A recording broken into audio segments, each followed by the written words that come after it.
Let me tell you something that's been bubbling in my mind since I read about Baker Boy's sweep at the 2026 National Indigenous Music Awards. Here's a thought. When a hip-hop artist from Arnhem Land wins 3 major awards, album, song, and film clip of the year, it's not just about talent. It's about a collision of cultures, histories, and identities that most people don't even realize are happening in real time. Baker Boy, aka Djandjay Baker, isn't just making music, he's rewriting the narrative of what Indigenous Australian artistry can be. And that's wild, because it's not just his music that's radical, it's the way he's framing his story through the lens of his grandmother's legacy. Let me unpack this because this is bigger than a Grammy moment. Think about this, his album, Djandjay, is named after his late grandmother, who brought hip-hop to Arnhem Land in the 1980s.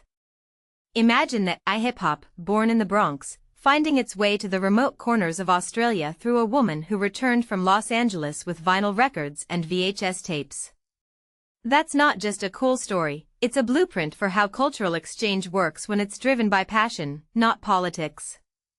What makes this really interesting is how Baker's music now carries that same energy.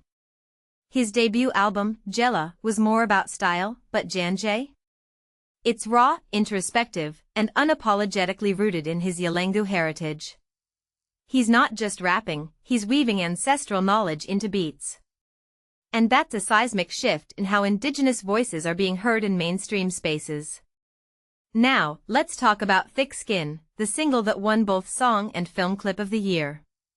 This isn't just a track, it's a cultural statement.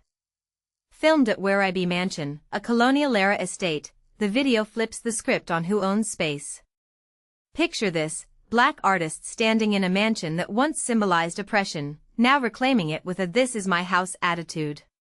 That's not just symbolism, it's a direct challenge to systemic erasure. And personally, I think that's why this video resonated so hard.